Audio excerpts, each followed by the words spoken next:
70 سال 80 سال 100 سال کی عمر دیا تھا، بتاؤ کہاں گزارے، کیسے گزارے؟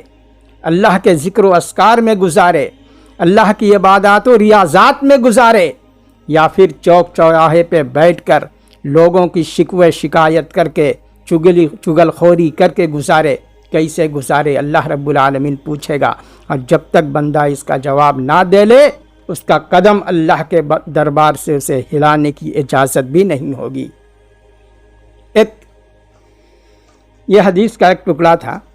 دوسری چیز جو ہے، امام رازی رحمہ اللہ یہ کہتے ہیں، اللہ رب العالمین نے قرآن مجید سورہ عصر، قرآن مجید میں ایک سورہ ہے سورہ عصر، بہت اہم سورہ ہے۔ اس کی اہمیت کا اندازہ اس بات سے لگایا جا سکتا ہے کہ امام شافعی علیہ الرحمہ اس سورت کے بارے میں کہتے ہیں کہ اگر اللہ قرآن نازل نہیں کرتا، اللہ قرآن نازل نہیں کرتا، صرف یہ سورت نازل کر دیتا تو اللہ کی حجت کے لیے یہ کافی تھا۔ سورہ عصر اتنی چھوٹی سی سورہ ہے جس میں اللہ رب العالمین نے زمانے کی قسم کھائی ہے۔ والعصر، قسم ہے زمانے کی۔ ظاہر بات ہے زمانہ کیا ہے؟ رات اور دن، وقت گزرنا، رات اور دن کا آنا جانا، یہی سے تو زمانہ ہے۔ ایک دن انسان سے، ایک دن کیا، ایک سیکنڈ بھی اگر ایک انسان کے پاس سے گزرا تو اس کی زندگی ایک سیکنڈ کم گئی اور وہ اپنے موت سے ایک سیکنڈ آگے ہو گیا۔ یہی زمانہ ہے۔ تو اللہ رب العالمین نے جو کہا والعصر، قسم ہے زمانے کی۔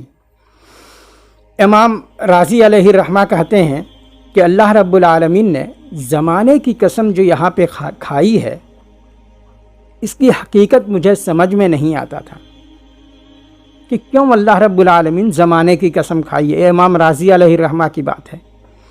اس کے بعد کہتے ہیں، ایک دن میں بغداد کے بازار میں گھوم رہا تھا، بغداد کے بازار میں تھا، تو مجھے دور سے ایک آواز سنائی دی۔ کوئی آنے والا ایک آواز لگا رہا تھا کہ لوگوں مجھ سے وقت خریدو، میں وقت بیچ رہا ہوں، مجھ سے وقت خریدو، میں وقت بیچ رہا ہوں۔ امام رازی علیہ الرحمہ کہتے ہیں کہ آنے دو اس بیوقوف کو، دیکھتا ہوں کون وقت بیچ رہا ہے۔ جب وہ آدمی دور سے چلتے ہوئے سامنے آیا تو امام رازی علیہ الرحمہ انہیں دیکھتے ہیں کہ وہ آدمی برف بیچ رہا تھا، برف بیچ رہا تھا، اور یہ کہہ رہا تھا کہ لوگوں مجھ سے جلدی خرید لو، جیسے جیسے وقت گزرتا جا رہا ہے ویسے ویسے برف پگھلتا جا رہا ہے، وقت گزر جائے گا جس طرح اسی طریقے سے برف بھی پورا پگھل جائے گا۔ امام رازی علیہ الرحمہ کہتے ہیں اس آدمی کی اس کام کو دیکھ کر کے میں سمجھ گیا واللہ اللہ رب العالمین نے سورہ عصر میں کتنی حقیقت بیان کی ہے۔ اس دن مجھے سورہ عصر کی تفسیر سمجھ میں آئی کہ انسان کی زندگی بھی وقت گزاری کے ساتھ پگھل رہی ہے، اور ایک وقت ایسا آئے گا کہ اگر اپنی زندگی میں انسان اس سے فائدہ نہ اٹھا لے تو ایک وقت آئے گا کہ اس کی زندگی بھی پگھل کے رہ جائے گی اور اس کی زندگی ختم ہو جائے گی، وہ آدمی اس دنیا سے چلا جائے گا۔ تو وقت کی بڑی اہمیت ہے۔ وقت کو ہم کہاں گزاریں، کس طرح گزاریں، اس کو بھی ایک یہ کر لیں کہ خالی اوقات جو ہوتے ہیں، فرصت کے اوقات، اس میں زیادہ سے زیادہ اللہ کے قرآن کی تلاوت کریں، ذکر و اذکار کریں، اور ساتھ ہی ساتھ بھلائی اچھائی کے کاموں میں لگائیں۔ ایک حدیث ہے حضرت عقبہ بن عامر رضی اللہ عنہ سے۔ عقبہ بن عامر رضی اللہ عنہ فرماتے ہیں کہ نبی صلی اللہ علیہ وسلم نے مجھے 3 باتوں کی نصیحت کی۔ کتنی؟ 3 باتوں کی نصیحت کی۔ آپ صلی اللہ علیہ وسلم نے مجھ سے یہ کہا، سل من قطعک، تو اس آدمی سے رشتہ داری کو جوڑ جو تم سے رشتہ داری کاٹ رہے ہوں، وابکی علی خطیئتک، اور اپنے گناہوں کے اوپر رو، اپنے گناہوں پر رو۔ آج دیکھ لیجیے آدمی کو اپنی گناہ کا کوئی احساس نہیں ہے، دوسرے کے اوپر اس کی نگاہ ہوتی ہے، وہ کیا کر رہا ہے، کہاں جا رہا ہے، کیا کر رہا ہے، دوسرے کے عیوب کو ڈھونڈنے پر وہ تلا رہتا ہے، لیکن اپنے اندر کی جو خامی ہے اسے نظر نہیں آتی۔ نبی صلی اللہ علیہ وسلم نے حضرت عقبہ بن عامر رضی اللہ عنہ سے کہا کہ وَبْكِي عَلَىٰ خَطِيئَتِكَ، تم اپنے گناہوں پر آنسو بہاؤ، اپنے گناہوں پر رو۔ تنہائی کے اوقات میں، فرصت کے اوقات میں انسان کو اپنی گناہ کو یاد کرنا اور آنسو بہانا اور اللہ سے اس گناہ کے لیے مغفرت طلب کرنا، یہ ضروری امر ہے۔ اور تیسری چیز یہ فرمایا وَلْيَسْعَ فِي بَيْتِكَ، خالی اوقات میں، فرصت کے اوقات میں تم اپنے گھروں کے اندر رہو، بال بچوں کے ساتھ رہو، اللہ کا ذکر و اذکار کرتے رہو، قرآن مجید کی تلاوت کرتے رہو، اعمال خیر کی طرف تم بڑھتے رہو، ذکر و تسبیحات کے اندر تم لگے رہو، اپنے گناہوں کی تلافی کراتے رہو۔ یہ نبی صلی اللہ علیہ وسلم نے عقبہ بن عامر رضی اللہ عنہ سے نصیحت کی تھی۔ اللہ رب العالمین ہمیں وقت کی قدر کرنے اور ساتھ ہی ساتھ اپنے گناہوں کی مغفرت طلب کرنے کی توفیق عطا فرمائے، آمین۔